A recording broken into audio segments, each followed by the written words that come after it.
This is Undaunted.Life, a man's podcast. I'm your host, Kyle Thompson. Let's get into it.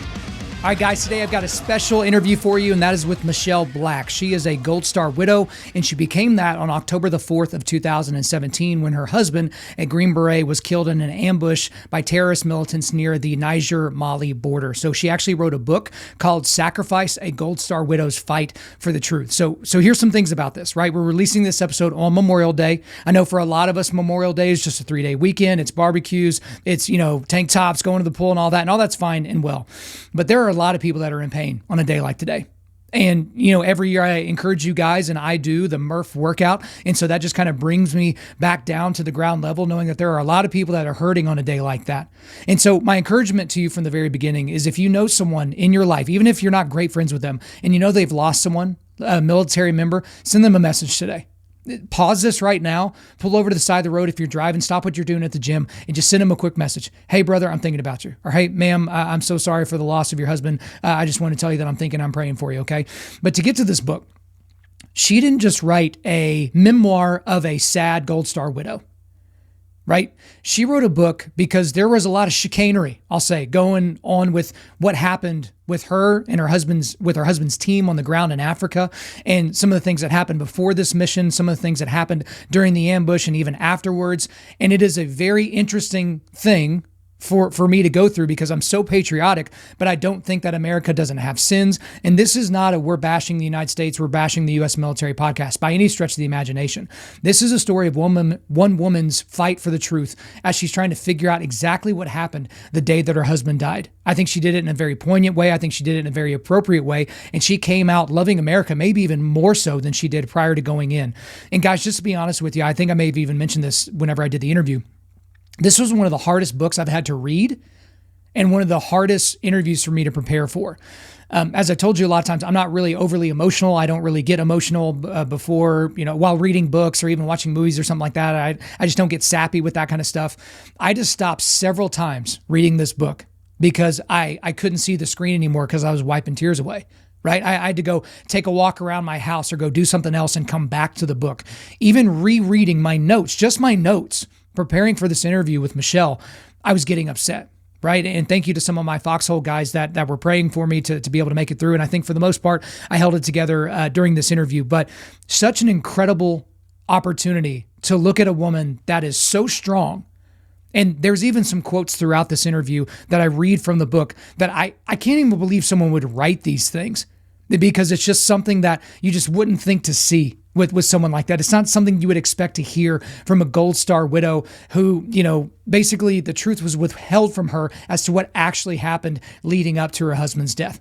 So guys, I won't keep her from you any longer. Without further ado, let's get into it. Michelle Black, welcome to Undaunted.Life, a man's podcast. Thank you for having me. It is absolutely my pleasure. I just got to be honest with you. I did tell you this off air, but you and I have spoken a couple of times before this interview, and this was one of the hardest interviews for me to prepare for, which again, I'm just a stranger to you essentially, right? We just met each other about a week ago, but the contents of the book that you wrote, which we're going to get into a lot of detail today, it was hard to read the first time. It was hard to reread the second time. I even asked some of my best buddies to pray for me this morning, just because as I was rereading sections of the book this morning, I was becoming overwhelmed with emotion, which is not a common thing for me. So, let's go ahead and dive into the book. And the book that we're going to be spending most of our time talking about today is called Sacrifice, a Gold Star widow's fight for the truth. A Gold Star widow's fight for the truth. And so we see a lot of books, Michelle, from retired spec ops fighters, right? But we rarely see, at least not in the mainstream, books from Gold Star widows. So I guess from the very jump, if you can just briefly even describe, why did you want to specifically write a book? Gosh, there's so many reasons. To be honest, initially I thought I will write a short book so my kids know who their dad was. I always joke that it's like in The Lion King when he's sitting out there and you hear the clouds go by and it says, remember who you were or who you are. And Hmm. I think that's huge. It's important for boys to know who their dad is, and because it develops who they will become. That's so important. And I thought, how does a man like this, leave a legacy that his kids will know who they are, where they came from. That's huge. And I want that to impact their futures. So I'm going to write so they know who he is. So that's what the first part of the book really came from, was me. I want to have this legacy for them. So I am going to just self-publish, have this thing. And so it really just started out as a way to hold memories, store memories for my kids, because they were 9 and 11. But fast forward through everything that happened following his death, from the release of the the video of the actual ambush, the headcam video, and then all of the media, and then AFRICOM not being forthcoming, and then I think the final straw was when I realized there was the media brief with General Waldhauser, where he went on and said this team is not indicative of what special operators do. And I think in that moment, I realized they stepped beyond lying to us, and now they're completely dishonoring my husband and all the men who fought and died alongside him. And that was not acceptable to me. So in that moment, there was no other choice, and I couldn't trust anyone else to do a good enough job. So Yeah, I can certainly see that, and especially with the details that you lay out in the book about some of the things that you just threw out there. There wasn't anybody that could tell in the way that you could tell it, because you were actually on the ground. And we'll get more into that in a second, because we'll be using the book as a guide for our chat today. So to be clear, there is a ton of detail in this book. You did a great job of putting detail in there, even though this wasn't really your world, all the acronyms and things like that. So it would be impossible for us to cover everything in the requisite amount of detail in order to do it justice. So we are just imploring you, the guys listening to this right now, you've got to go pick up a copy of this book. It will be in the show notes so you can really dig in. But to back up really all the way to the beginning, which is really the first part of your book, you introduce us to Bryan, and you introduce us to Bryan and Michelle, right? The item that you all became. So if you would briefly just introduce our audience to who Bryan Black was, and also tell us about everything leading up to the time whenever you all decided as a family that Bryan was going to go into the Army. So Bryan, he's been called a Renaissance man. He was just, and I think it's typical of special operators, just 90 miles an hour. He was involved in everything, and he gave 150% to everything. He was obsessed with this and obsessed with that, but he would master everything. So chess, he was a master of chess, and he, competed from a young age. And then he was playing online poker while playing online chess. And he just had this brilliant mind. So he would have 4 games of chess up, 4 games of online poker, and just click, click, click, click, click, click, click, click. And, I remember, and he didn't speak much. He was quiet. So I remember I talked to his roommate, Joe, because I knew Joe, and I said, so what's the deal with this guy? And he goes, all I know is I walk in and he's got all these tables open, and I'm going, Bryan, what are you doing? And all he responded was winning.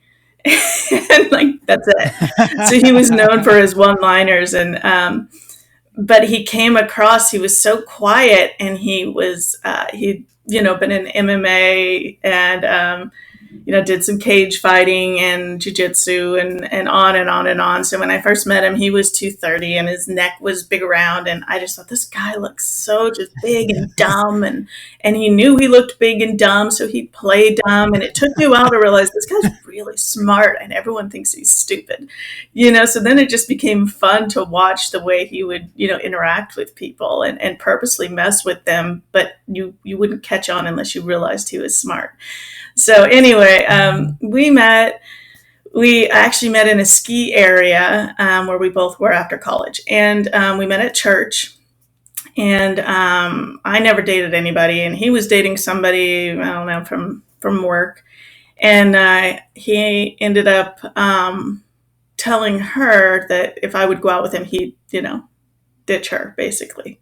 And I found that out later. And I was like, that's horrible. But that's what happened. We went to a party together for work, and he showed up and ended up asking me out. And We spent the summer backpacking and doing all sorts of stuff. And by the end of that year, we were engaged and married and had 2 kids. And then, 2008 hit and he couldn't play poker anymore. And so we restrictions on poker tightened and whatnot. So he was having trouble getting a job because he hadn't used his degree yet. And, all he had on his resume was gambler.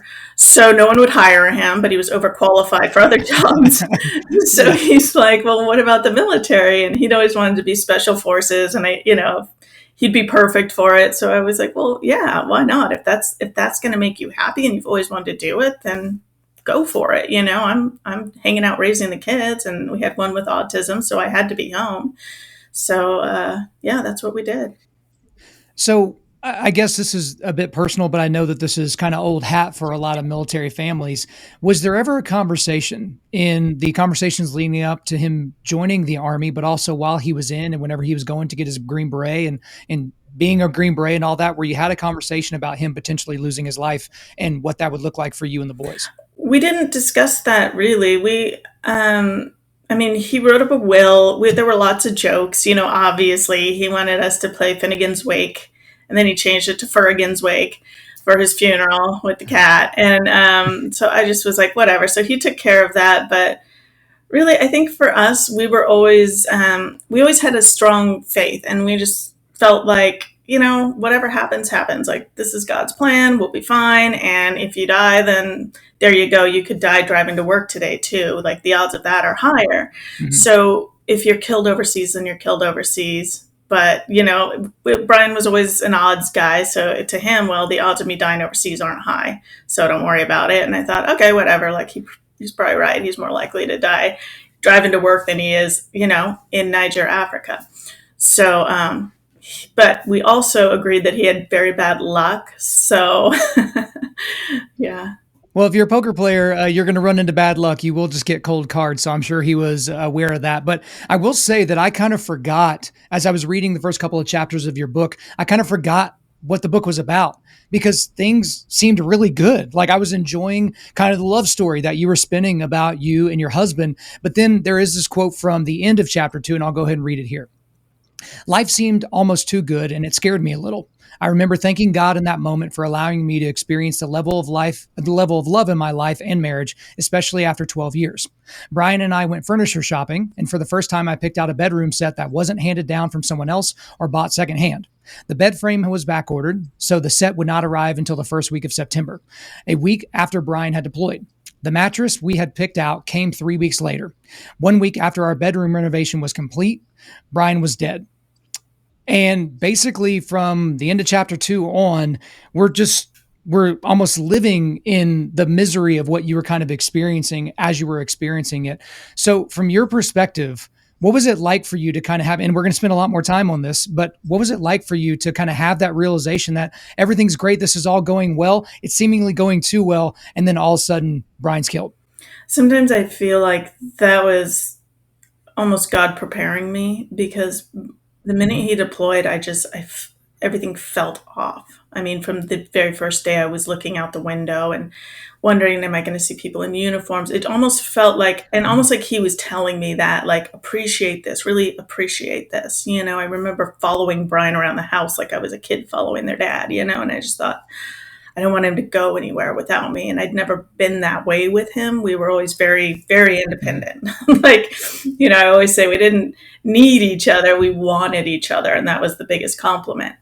But yeah, all of a sudden it was like, I didn't want to be away from him in that time period. And I could tell I was kind of bugging him, but I just felt something coming.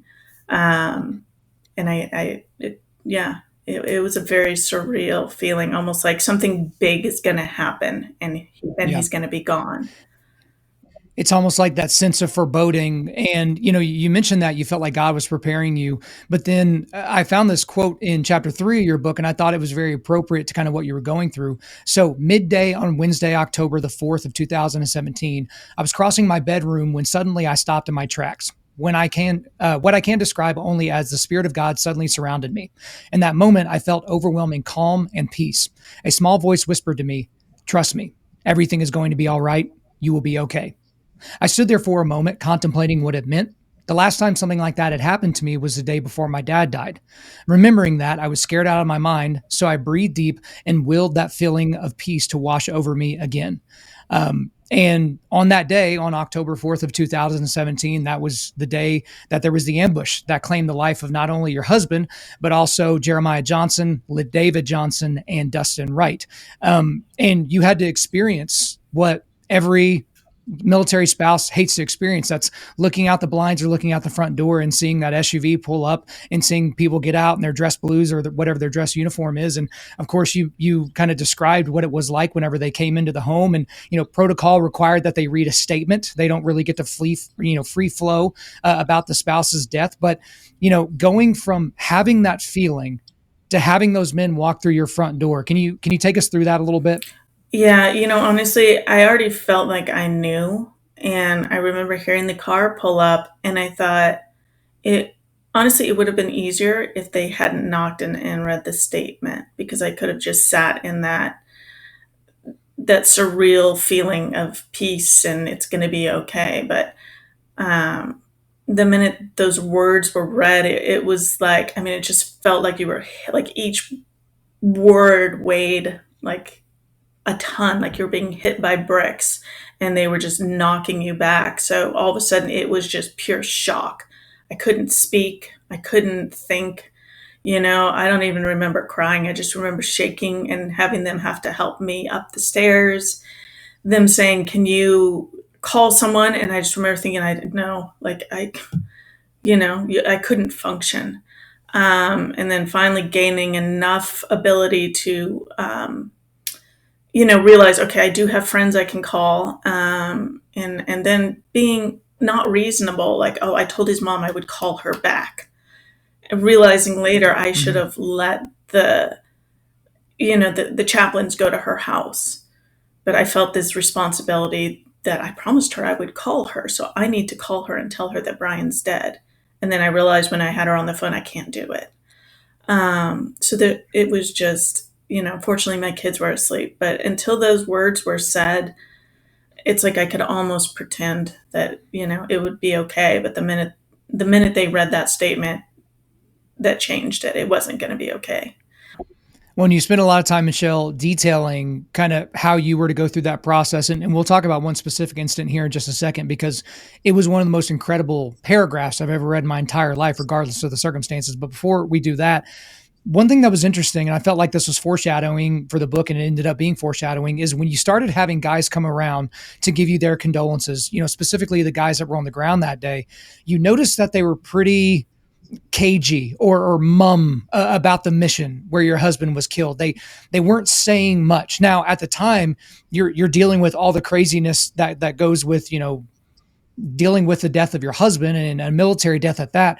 But whenever you were hearing that, I know you sensed it, but did that worry you from the get-go that you were surrounded by people that apparently just didn't want to talk about what happened? I don't think I had the wherewithal at the time to fully process what that might mean. I assumed they were, I think automatically, I assumed it had something to do with being around the widow, maybe feelings of guilt. It was the first time that, Brian had been in this firefight situation, and I dealt with soldiers coming home, so I just thought maybe this is just because of that. I wasn't sure. It wasn't until later that I realized they're intentionally being this way.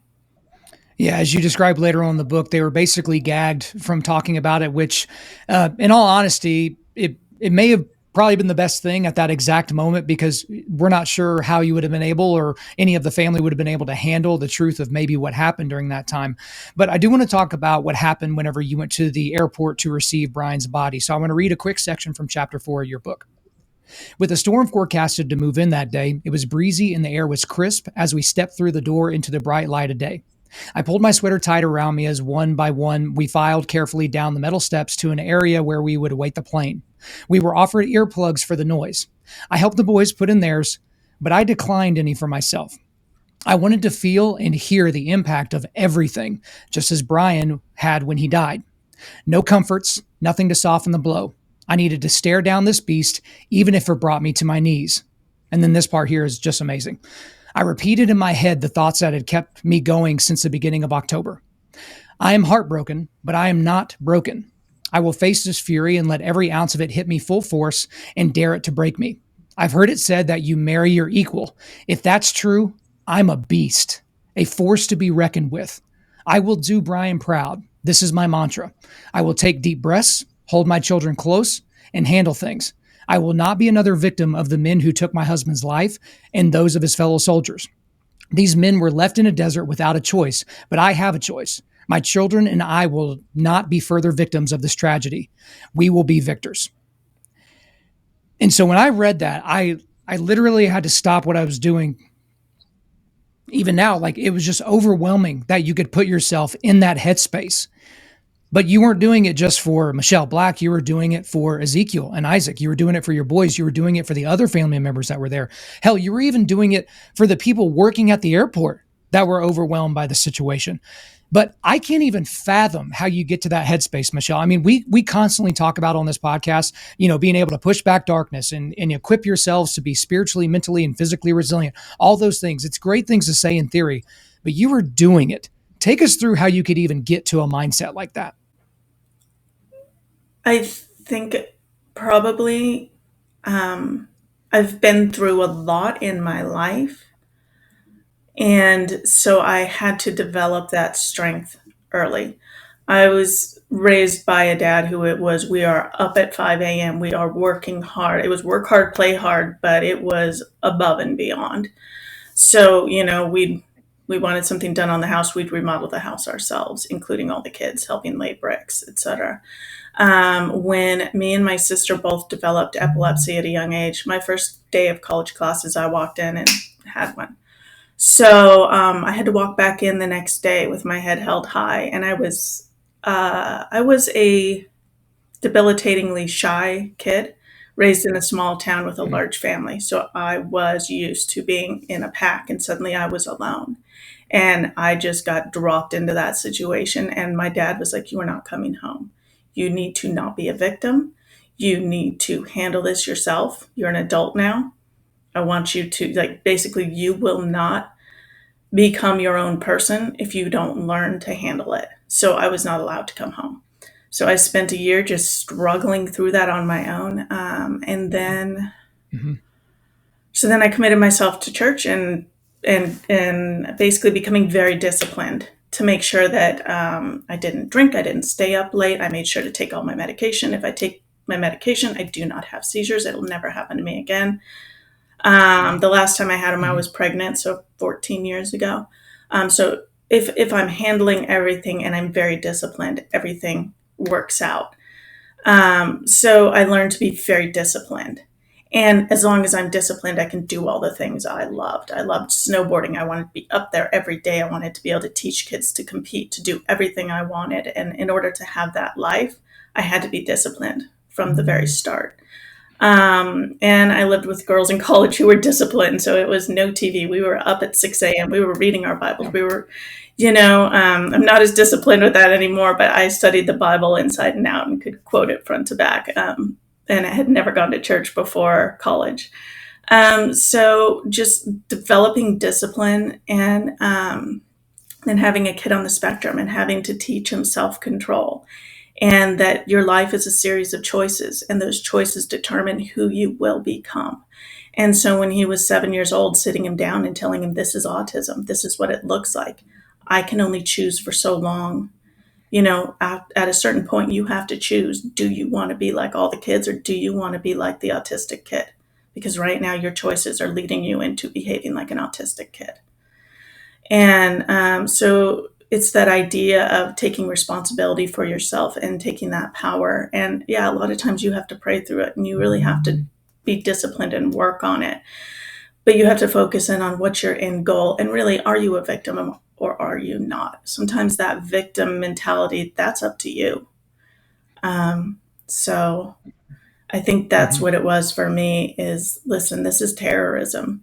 But they want it to affect us. And I remember thinking, but my husband's children will be raised in the greatest nation on earth. His kids will be doctors, they will be lawyers, or they'll be Green Berets. I don't know. But they have every opportunity. And these terrorists, their children will be raised in sub Saharan Africa. If they're lucky, they won't starve to death by the time they're 5. So, in the end, we win the war. And I need to take that view when it comes to this situation and raise my kids in a way that honors their father. Well, it was certainly an inspirational thing to read. And now hearing you describe it, obviously it's kind of has a scaffolding underneath it of something that's very, very serious that really started whenever you were a child. But really, we live in a culture where you are praised if you are a victim. And you chose to go the wrong, or not the wrong route. You chose to go the opposite route of that, which is the correct route. And now your boys are they're going to benefit from that, because even if you hadn't have sat them down and talked to them about this, they were going to see what mom did. They were going to see mom's strength. And as they grow older, potentially have families of their own, they'll understand how hard it was for you to do that. But it wasn't very long, Michelle, after you had officially laid your husband to rest. You had gone through all the memorials and the burying, the gravesite, the funeral, all that. And then there was a lot of drama that surrounded what actually happened, right? So there was a lot of confusion. The team on the ground that day was, again, as we mentioned, kind of had gag orders. They didn't really talk to anybody. There was a 24/7 news cycle because of something that happened during a phone call between President Trump and one of the other widows. I mean, there were articles on top of articles with stuff changing constantly, but eventually there were articles coming out that claimed that your husband's team had actually gone rogue, essentially, that they went on a capture kill mission to try to take out some high value target terrorists, and they did so without authorization, which is a hell of a claim to make, especially if you don't have the goods to back it up.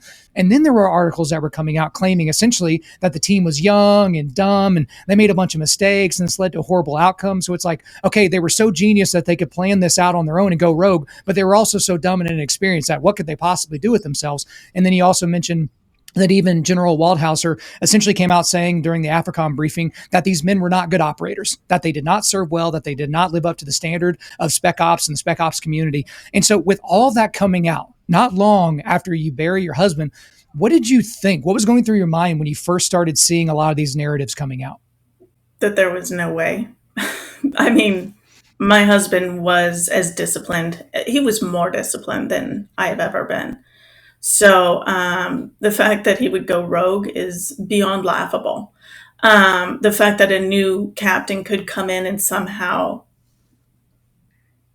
lead them to go rogue. I mean, there's no way.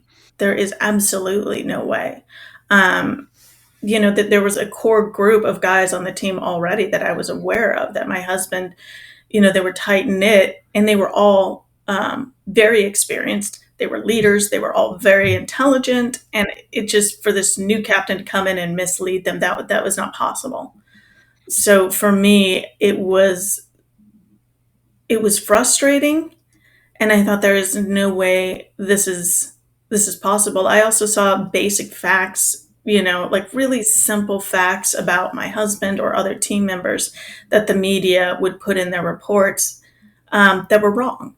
But then they would also say, but we know what happened and this team went rogue. So when you're saying, well, you're saying my husband is, a support member, or, there were a few different things where I just went, you're telling me this, and then you're saying he went rogue, which tells me you don't know anything. So I was certain that AFRICOM would come up with, hey, this isn't what went down. And when they didn't, and they agreed, that was a lot of things. It was enraging, the injustice of what was going on. I was like, this, you cannot do this to a family who just lost somebody in this manner, lie to them, and then accuse that person of going rogue and causing this and not being basically, Right. yeah, like as though if you die with a Green Beret on, suddenly you aren't qualified to be a Green Beret. Sure. Which, yeah, it's great when you can say things about those people when they're not here to defend themselves. But even before General Waldhauser came out at the AFRICOM briefing and said what he said, which was reprehensible, on April the 28th of 2018. So again, this was months and months after the ambush happened, because again, that was on October 4th of 2017. Your family was actually briefed on the findings of that months long investigation as to what happened. So y'all are basically just, as you can imagine, you're waiting every day, and you kept getting these updates like, no, it'll be another couple of weeks, or yeah, it'll be a little bit further down the road. And then finally the day is here, right? So I know there are a lot of details about that meeting, and it's impossible for us to cover them all today. But can you briefly describe what took place in that briefing? There were a few things about that meeting that especially stood out to me by the time I came out. One, that there were three CONOPs, and the first one was for a basic mission down to Tillowa. And that was a Civ Mil Recon mission. And that was the one that they were saying, well, it was actually meant to be a kill capture. And that was the only CONOP put together by the team members. And so that is the highly disputed CONOP. The problem is that they did just do a kill capture mission. And it was using a 2-hour window of intelligence from the night before. So it was more than almost 24, it was almost 24 hours old by the time they went down there. So to say that they were going after to kill capture this guy is ridiculous. He wasn't down there. So they did do a Civ Mil Recon mission. And then there were two more CONOPs after that. And those were downplayed as, yes, but they were filled out properly. So they didn't lead to the ambush, but they were the missions in which the ambush occurred.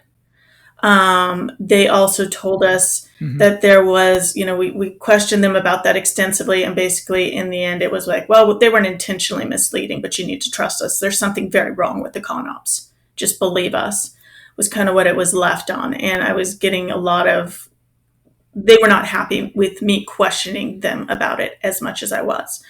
Then we went into, well, when you sent them up to the border and did the third CONOP, you canceled the Hellborn unit. Did you do a second threat assessment before you sent them up alone? Well, no, we didn't. Or no, they didn't, but they told us in the brief that they did. And so, but there was this awkward pause and exchange between the lawyer and the commanding general of the investigation, where there was this awkward pause, and they both say, yes, we did a second threat assessment. We would find out later they didn't. There were several things like that, and telling us that, basically Mike Perazini, the captain of the team, chose to stop in the ambush. While they were being ambushed, he stopped the convoys in the kill zone. And I asked why, and the reason was given that, well, he wanted to get out and do a bold flanking maneuver, and that cost lives. So, but again, anytime I asked anything, I just was shut down with the trust us. This is Mike's fault kind of an attitude. And that, as I was reading that, I was getting frustrated for you hearing about this briefing, because again, this is a military briefing, but there's a lot of people in the room. It's not just your family and the general. There's general's aides, there are lawyers, there are a lot of different people in there, and they all have their own agenda. And I remember that sticking out to me as well when Henry, Brian's father, asked the general at the time if they ran that second threat assessment, and that they gave them the answer of yes, but you find out months later that no, under no circumstances did they do a second threat assessment. And had they done that second threat assessment, the intelligence would have pointed to the fact that this is not a good mission. There were a lot of things that pointed to the fact that this wasn't a good mission, but that was just kind of one thing that stood out to me. But after the briefing, you got a visit, I believe it was at your home, from Lieutenant Colonel David Painter. Okay. So he was the commanding officer located in Chad. And so he was the one that every time the men on the ground said, hey, this is a dumb mission. Hey, the intelligence is old. Hey, we can't get there during this window of time. It would be agree. And then it would get to Lieutenant Colonel David Painter. And then he would say, no, we're going forward with the mission. So I want to read a quote from chapter 11 of the book here. He continued telling Henry and me that he felt it was such an important mission that he stood by his decision to send the team to the border and would make the same decision still. Which was when it occurred to me that he wasn't saying he was sorry for making that decision or even taking responsibility for it. He was just justifying himself to us. If LTC Painter was truly sorry for the loss of those men, it wouldn't have taken him 7 months to show up at my door. If he felt any responsibility, he would not have allowed the men on the team to be publicly lambasted for a mission he had ordered. Now, You talk about after that quote that, you were basically numb to the meeting. You weren't, fed up from the meeting. You weren't excited by the meeting because, he claimed that he couldn't come talk to you during that period of time because there was an investigation going on. But especially how the book is written and how you describe it, Lieutenant Colonel David Painter does not come off looking very good. And so I'm not sure if that was your intention or if you were just literally describing it straight down the middle. But what was it like for you to hear this man have I literally in the margin of my book wrote ego in gigantic words. And I'm reminded of what Jocko Willink talks about all the time. Like, hey, extreme ownership, you have to take ownership of the things that are your mistake. But he clearly didn't do something like that. I mean, he was just basically trying to tell you, hey, I did the right thing. And, things just didn't work out that way. How did that make you feel whenever you were having to hear him talk like that?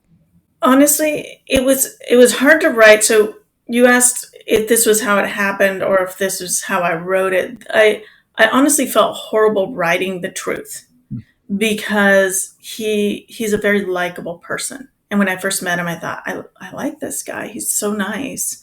Um, and I think that's why I struggled with it for several days afterwards, just being like, I don't really feel any particular way because he's a nice Mhm. guy, but nothing he's saying really resonates as the truth because he'd been missing and, missing during all of this everything. I mean, this chaos that was going on. Nobody, you couldn't put a face to the name. And I hadn't even heard his name until right before the brief. So, 6 months until I first hear his name. All I hear is I didn't even hear that there was a lieutenant colonel who had ordered the mission until 6 months into the investigation.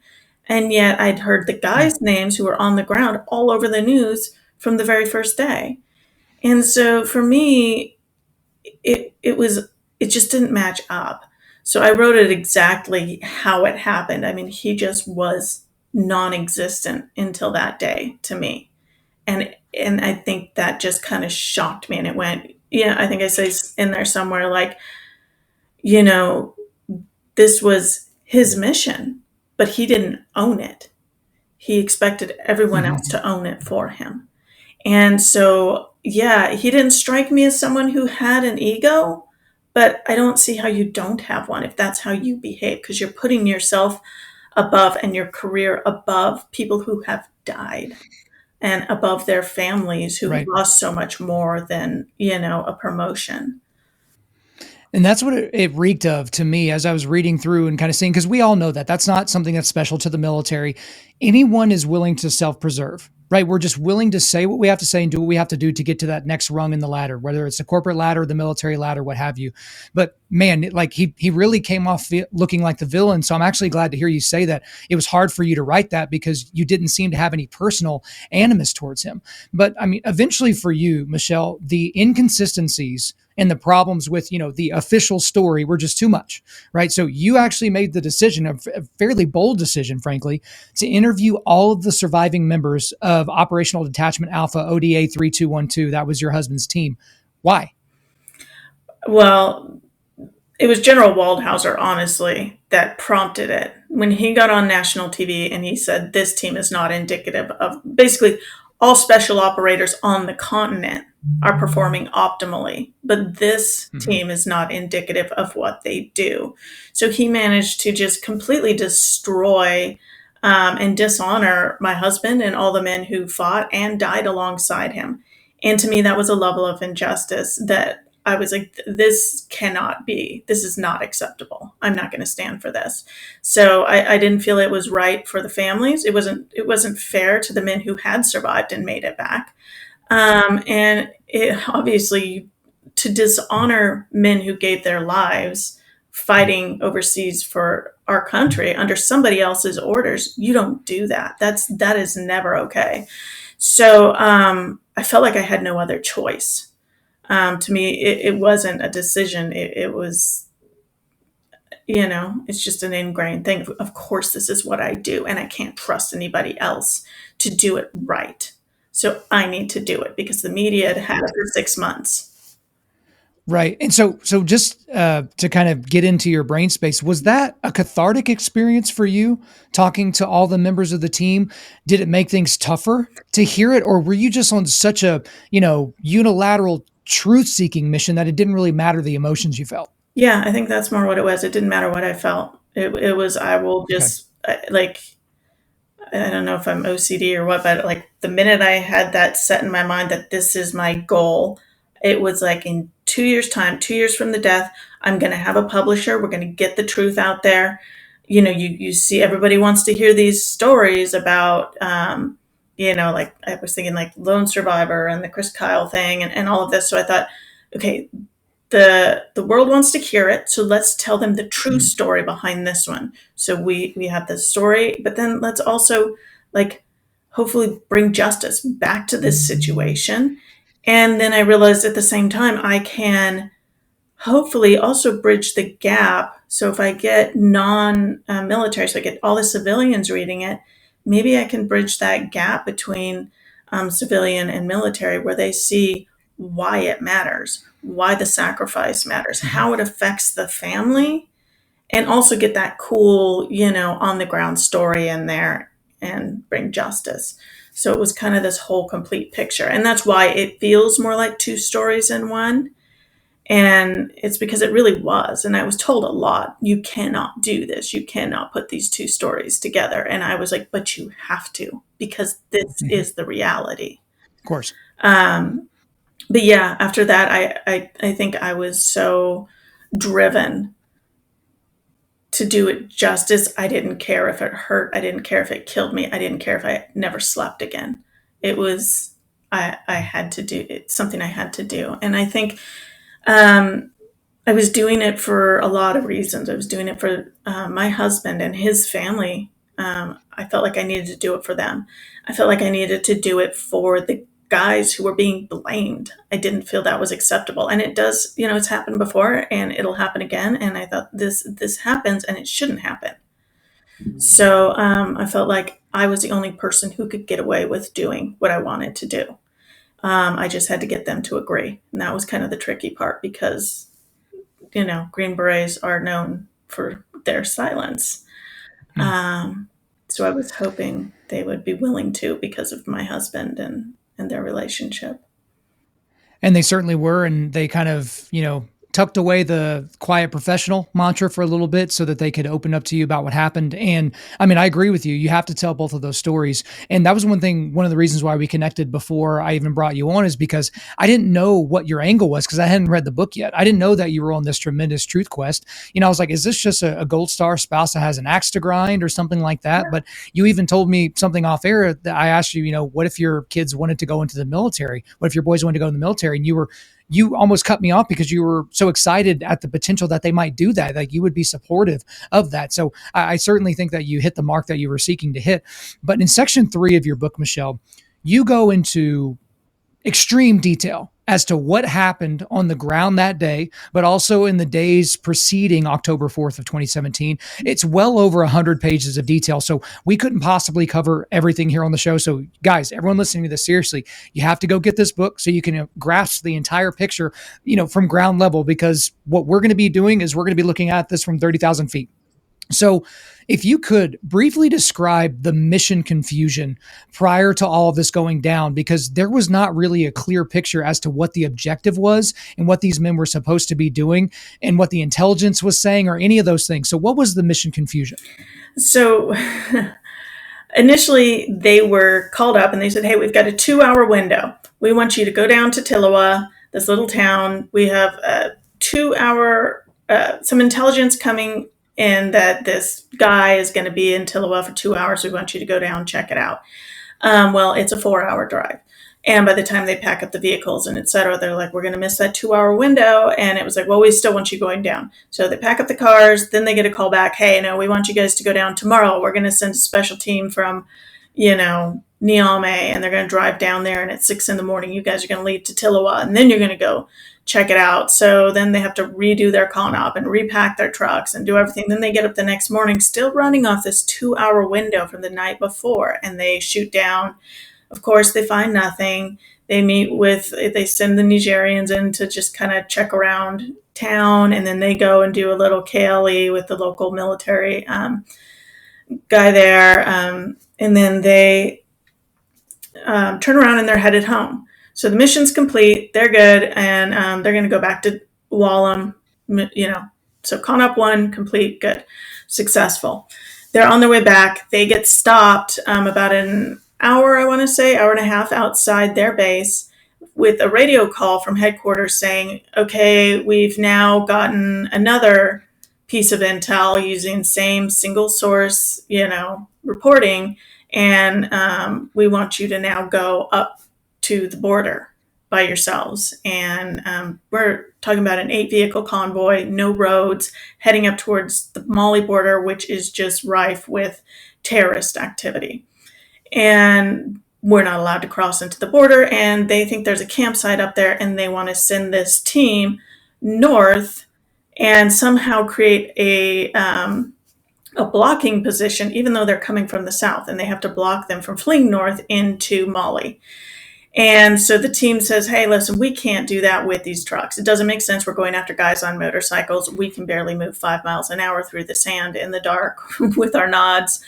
And they're obviously on motorcycles. They can go 25 miles an hour. We'll never block anything so it's supposed to be a capture detain mission.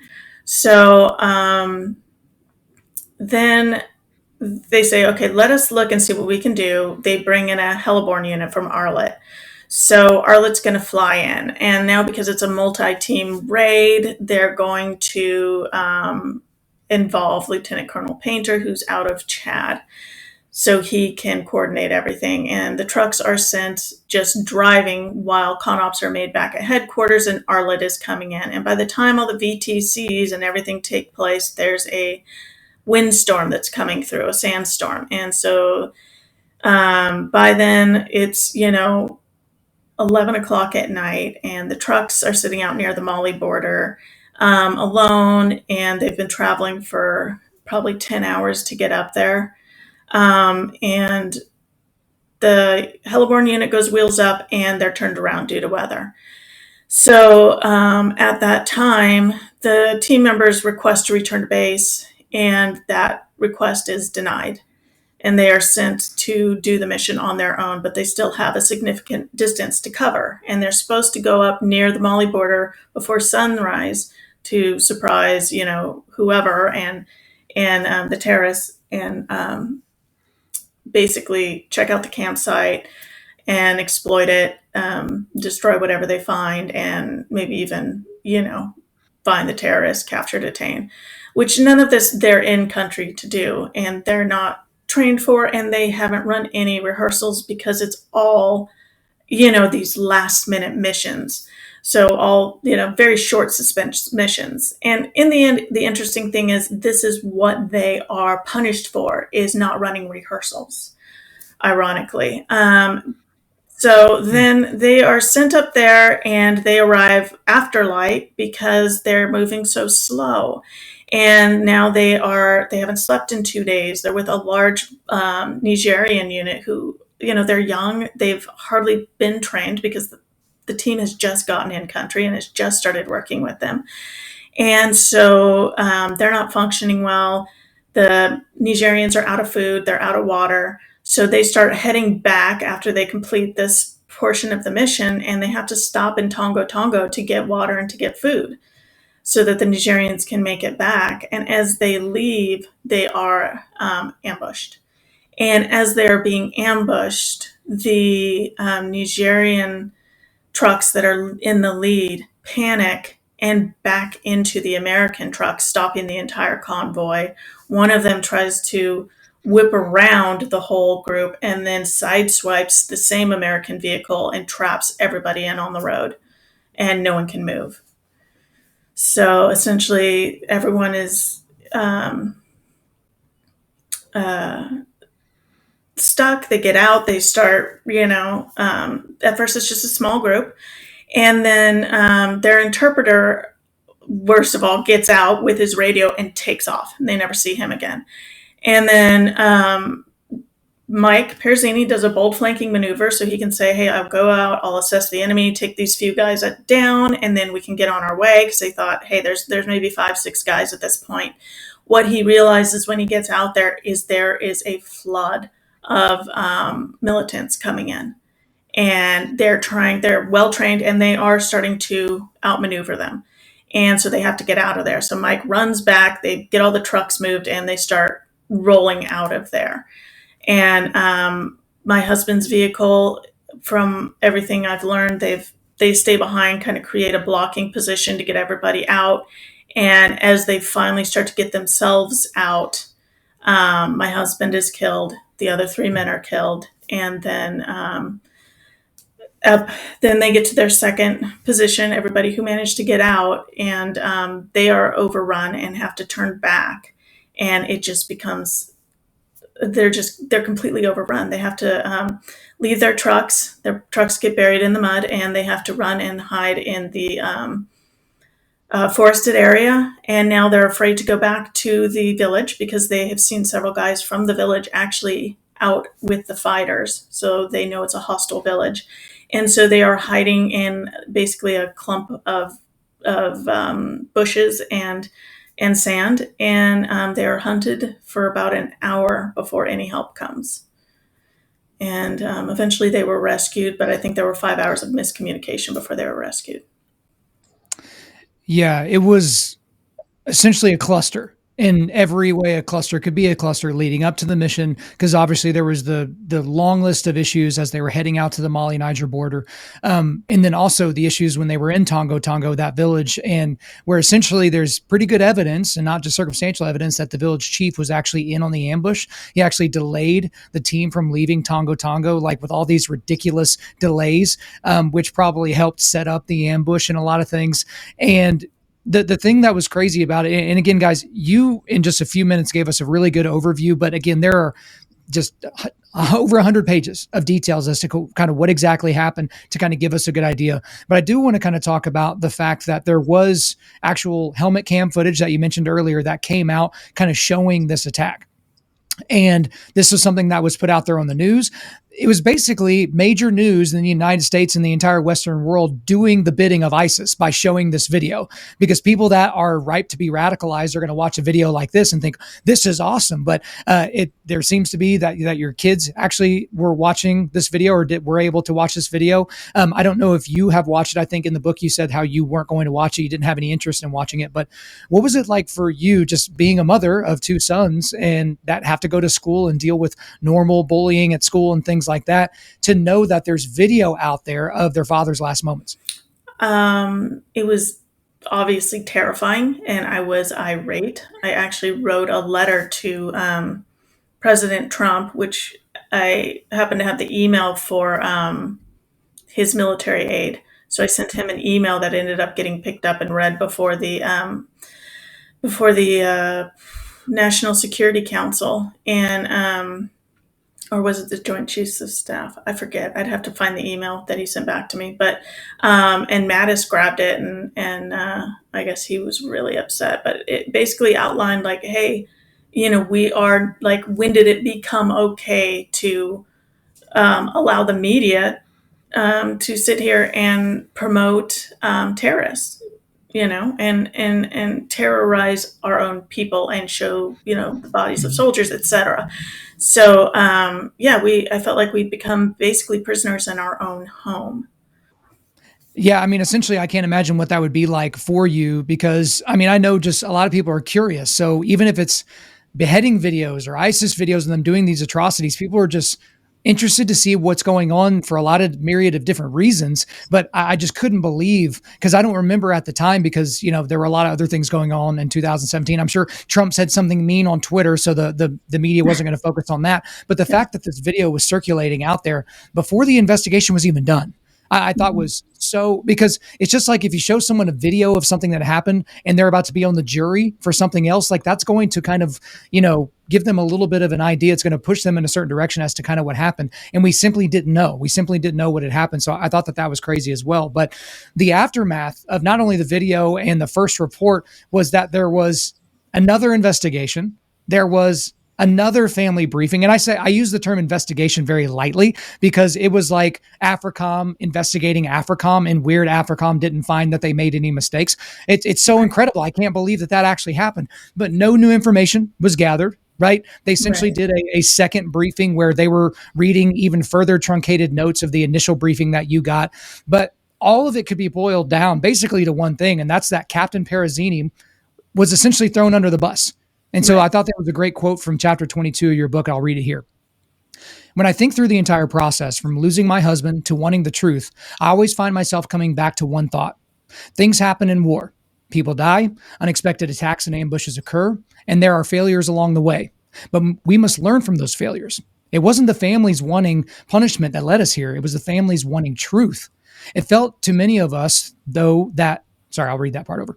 It felt to many of us as though when those in positions of leadership realized the truth might cost them promotions, they began lying to us and searching for someone to punish who they felt wouldn't be a great loss to the regiment. It seemed they gave us the version of the truth that felt safest for them and their futures, forgetting that Jeremiah, David, Dustin, and Bryan didn't lose a star, a career, or a reputation. They lost everything, and so did those of us who loved them. And so I see them trying to pin this on Captain Perazini, kind of the lowest hanging fruit because he was, the officer in charge, there or the commanding officer really on the ground that day. But it just seemed like they were looking around for somebody to hang this on as opposed to, we just need to deal with the truth regardless of how ugly it is. Am I reading the situation correctly? Yeah, absolutely. Now, when you look at everybody who was punished, it's mind blowing. I mean, there were two people who were punished. I'm thinking General Hicks and one other. I'm not remembering his name, but they were both set to retire. And so, of those who weren't set to retire, they picked the lowest hanging fruit. So, you look at Alan Van San, Major Alan Van San. Their justification for punishing him made absolutely no sense. He lost his career over it, and there just there was no reason he should have. And Captain Perazini was the same. Captain Perazini, I wonder if it's just he was a new captain, he wasn't established, so they could you know say something, and there wouldn't be much history to combat that. And so he was punished for, I think it was not properly not doing rehearsals. And then Alan Van San, it was for not it was for the pre-deployment training, even though he was not in his position during the pre-deployment training.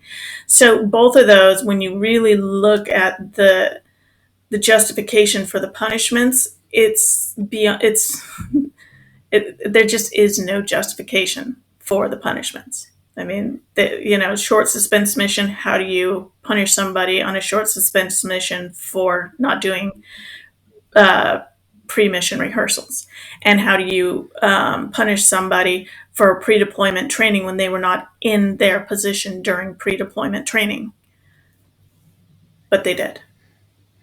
Yeah, it doesn't make a lot of sense. I mean, when you get into these military or corporate environments and you see some of the punishments handed down, there, I want to assume that there's a reason for it and that the reason is plausible, but the reason that's presented is none of those things, which makes it really hard for us to kind of figure out what that looks like. But again, you go into great detail in terms of what that looks like in the book. But I do want to detail a couple of things at the end of the book as we kind of bring this more close to a close.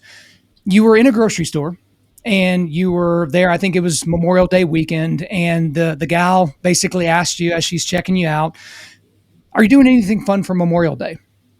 And it kind of caught you off guard, for obvious reasons. And she's basically, you basically said, hey, I'm not doing anything fun for Memorial Day. How about you? Yeah, I'm going to barbecue. I love the long weekend, that type of thing. But I felt like the next couple of paragraphs after that were important. So I do want to read kind of your response there. Not so long ago, I was just like her. Memorial Day was the beginning of summer. It was big sails and sunshine, barbecues, swimming pools, laughter, and drinks. It has something to do with celebrating our freedom, right? Happy Memorial Day. Happy Memorial. Those two words merged together create an indescribable level of pain for those of us who have lost a loved one to war. My children lost their father. Brian's parents lost their youngest son. I lost the love of my life. So I will not have a happy Memorial Day. That's simply not possible for those who understand what Memorial Day is. It is not a happy day. It is heavy and somber and gut-wrenching. And so this episode is being released on Memorial Day 2021. But every year on this day, it's not going to be a happy day for you, as you described there. It's not going to be a day that's filled with relaxation and sales at Old Navy. It's going to be a reminder of the realization that you lost your soldier, right? You lost what you were building with them. You lost your future. I think you actually said that quote in the book somewhere. You lost your future. So describe that to us as normal civilians, because I have military members of my family, but I haven't lost anyone close to me that was fighting for us overseas. Tell us what we should think about Memorial Day. I think more than anything, it's just it catches you off guard, and I know a lot of widows who, or even and parents who have lost children who they hide during Memorial Day to avoid those kind of interactions. I don't, because I don't think everyone should have to, you know, worry. It's kind of like that victim mentality of everyone needs to recognize my hurt. But because not everyone has had that experience, so how do you expect them to relate? You can't. But I think just taking enough time to recognize this is what this actually is meant for, is to remember those who have fallen, and if nothing else, remember those who are left behind hurting, and take the time to maybe try not to use the word Happy Memorial Day with strangers, because you never know. Yeah. And you know, just even if it's only for 1 minute at 3 o'clock on Memorial Day, that you take that moment to have a little bit of silence and say the name of someone and if you don't know, then familiarize yourself with somebody. Everybody's into the Murph Challenge, or you know, Pat Tillman, or there's so many you could name. So pick one, learn their story, Mhm. and just remember it that day every year. And that's it. I mean, you don't have to. It doesn't have to be an all day or an all weekend thing. Yeah, I was going to mention the Murph because that's something that I've done, I think, every year for the past 5 or 6 years, and it's one thing. So make sure you're in shape enough every May to do that workout, but also to stop, and especially right when you're done. When you get done with that last step of the last mile of that brutal workout, you don't just think about Lieutenant Michael Murphy. You think about everyone that loved that man, and to think about the millions of men that have died serving this country since its inception. It's a very important thing for us. But I felt like it was pretty poignant the way that you ended your book. So I'm actually going to read. And so, guys, if you hate the sound of me trying to read out loud, you're going to hate the next couple of minutes. So just buckle in, because I really enjoyed how you ended the book, because it was very appropriate to everything that preceded it. So if you'll forgive me as well, I'm going to go ahead and read the last about page and a half of your book here. For me, there will always be the pain of losing Bryan way too soon. People always expect you to recover quickly from losing someone you love. But grief is complex and multifaceted. It is not just missing Bryan that is terrible. It is the isolation, the anger, the fear, and for me, it is the lack of feeling safe after many years of having a protector. People pass judgments on widows. By the standards of our society, I am expected to be an old maid now, to wear black every day and live my next 60 years shriveled up in mourning. There is no longer someone who fights for me, and I have to do all the fighting for myself. And oftentimes, I'm seen as an easy target by predators. When I fall apart, I do it in private when no one is watching and my kids don't see or hear me. There are places a widow knows are safe: the shower, the car, walking the dog late at night. Those haunted hours are when I can let the painful cries I can no longer contain escape while the rest of the world sleeps. When we use the word sacrifice, we often imagine one act. Really, sacrifice is a way of life. Sacrifice goes on and on once you've committed to it. We began sacrificing the day Bryan signed on to the Army and left me alone with two babies while he went to boot camp. That is when sacrifice begins for all military families. That first year, Bryan missed my birthday as well as Isaac's second, and he was given 3 days leave to fly from Texas to California and back for my dad's funeral. Each year, there were sacrifices made with the understanding that one day our family might have to make the ultimate sacrifice. We give up so much when we commit to a life in the service to our country. We give up our home and our friends as we move multiple times wherever the Army tells us to go. We give up attending family members' weddings, funerals, and births because it does not fit into the deployment schedule. Sacrifice does not even end when your husband's life does. For my sons, they have lost their father who would teach them how to throw and catch a ball, tie a tie, be a good sport, time a good joke, catch a fish, talk to a girl they like. The sacrifice of the fallen is a long and painful list. Do not be fooled into thinking the sacrifice of the fallen ends when the final shot is volleyed. The sacrifice made by the men and women protecting our freedom plays out over generations. Their husbands, their wives, their children, their grandchildren, their mothers, their fathers, their brothers, their sisters. It always plays out in the lives of those who stood beside them in battle and had to carry the news and the scars back home with them. But more precious than the lives lost is the freedom that sacrifice afforded. And no one understands that more than those who have worked to free those who lived under tyranny. De oppresso liber, which is Latin for to be free or to free the oppressed. And that's the motto of the United States Army Special Forces. And so as we bring the book to the close, I do have another question or two after this. I've never heard of sacrifice described in that way. I'm not sure if anyone has ever described sacrifice in that way, because I got to be honest, I thought of sacrifice exactly in the terms that you framed, the way that you framed it from the beginning, which is it was a sacrifice one time, right? There's the continual sacrifice of, oh, I wish my husband or wife was here. They've been gone for 6 months on deployment. But I was thinking of it as an instantaneous thing. I wasn't thinking it as a lifetime of sacrifice. So where did you come up with that concept or hear that for the first time? I was just writing that paragraph, and I started thinking like, how would I end this book? And I always think, when you end something, you want it to be powerful. You don't want it to be like, wah wah. So as I was writing it, that's when I just was thinking through sacrifice, and I was writing it more as just like letting my thoughts flow on sacrifice and what it was. And I realized that that's what it is, because it's everyday things. It's learning how to be dad. And like that's a sacrifice in itself, is now I'm mom and dad. So I sacrificed having Bryan there to do all of this, and you have to think through, but was it worth it? I think a lot of times you get people who they get upset like, oh, your husband died needlessly. And that's the most insulting thing to hear, because I'm like, no, we chose from the beginning.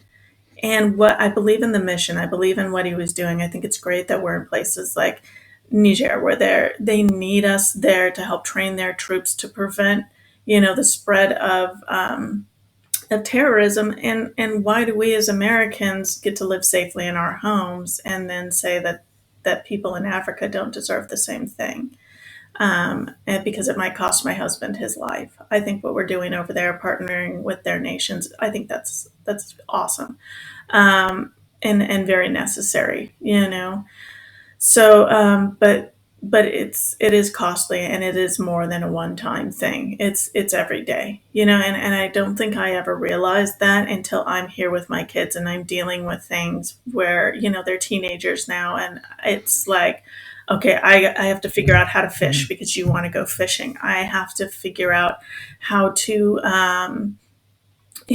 fix the door. How many door handles do these big, like, my oldest is 6 foot already, and he's, rough on everything. So, okay, I'm fixing door handles. I'm patching holes in the walls, and, I'm doing everything. And the conversations, about girls, and it's like, just all this, the struggles. I'm having to do all the tech stuff. Bryan used to be the guy. So monitoring every device they own, and having to figure that out. So, all of those are, my kids are sacrificing, and so am I. And then I see his parents because they live a mile up the road now. And so there are times when it's like, I just can't look at his mom because I can see the pain, and I can see, and that, whether it's Christmas or it's Thanksgiving or it's Memorial Day. And I mean, those sacrifices are still there. She doesn't get to have Mother's Day the same ever again, and Father's Day ever again. And my kids don't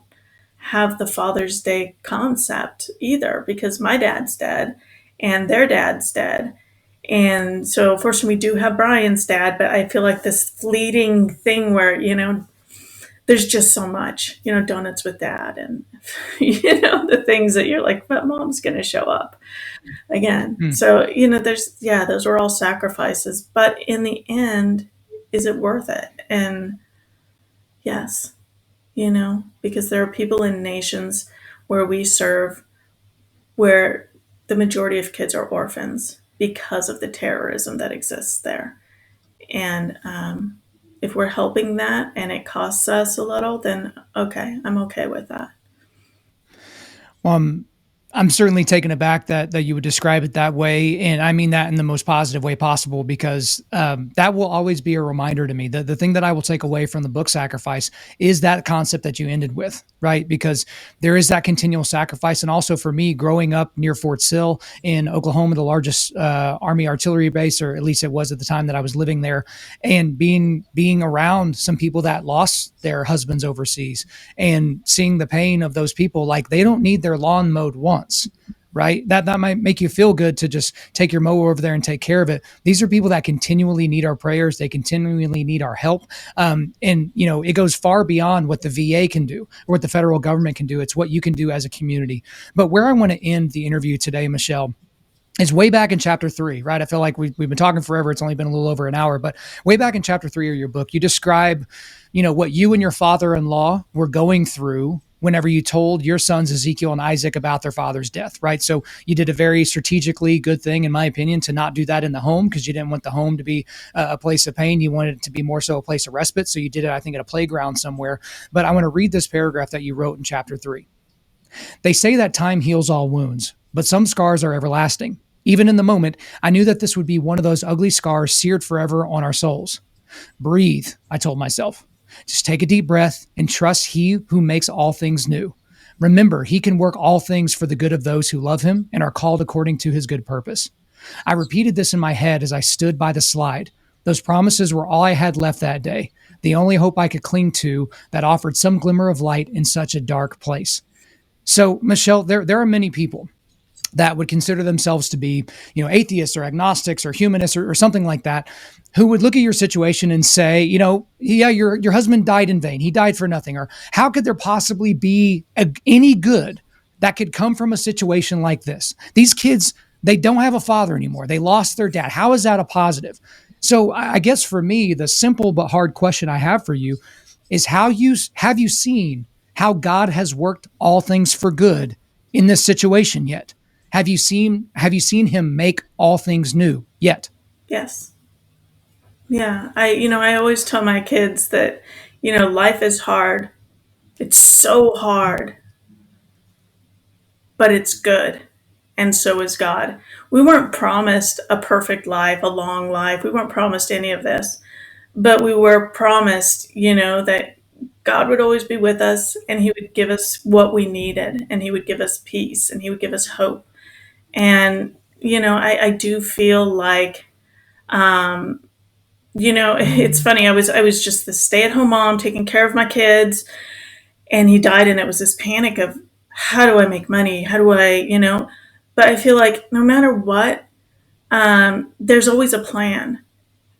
And I felt from the beginning like there was a plan set out. I had to just trust Him.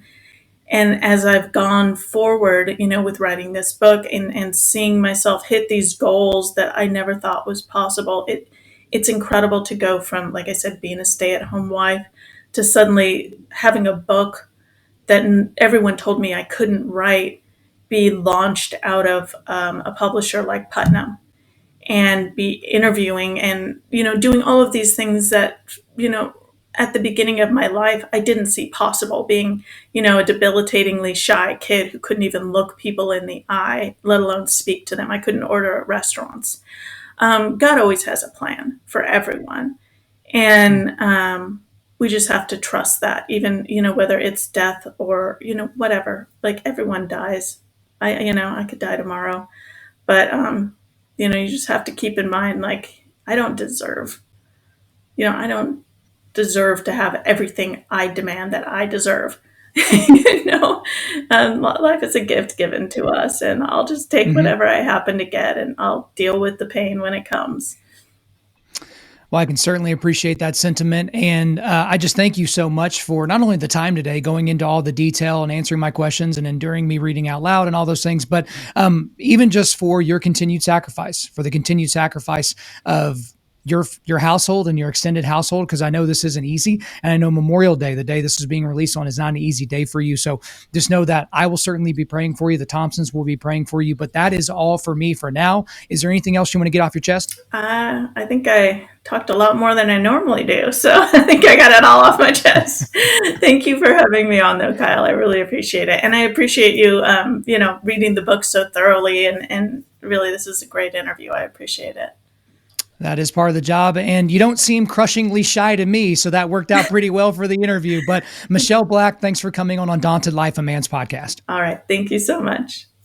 There you go, guys. That wraps up my interview with Michelle Black. And before we let you go, we are going to do a quick resilience boost at Undaunted Life. Our mission is equipping men to push back darkness. And specifically, we do that by providing you content like this podcast that helps you forge spiritual, mental, and physical resilience. So today, I've got the website for the book, Sacrifice, A Gold Star Widow's Fight for the Truth. Guys, go and get you a copy of this book. If you can buy it locally, buy it locally.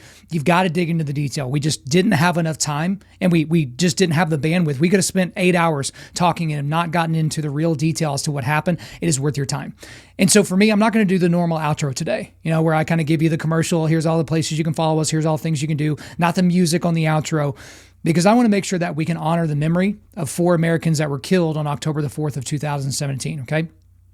So that's Staff Sergeant Bryan Black, 35, Sergeant First Class Jeremiah Johnson, 39, Sergeant LaDavid Johnson, 25, and Staff Sergeant Dustin Wright, 29.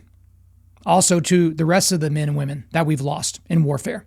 Even those that were lost in training accidents or something like that, maybe weren't even away from the United States whenever they died in service to our country. But also to the Gold Star families. We want to make sure that we're thinking of them today, that we're praying for these individuals. And again, if you know someone like this in your community, do something for that person. Don't just tell them you're sorry. Don't just go up to them and say, hey, this really stinks. Can I mow your lawn for you once? Or, hey, can I go get groceries for you? Make it a lifestyle.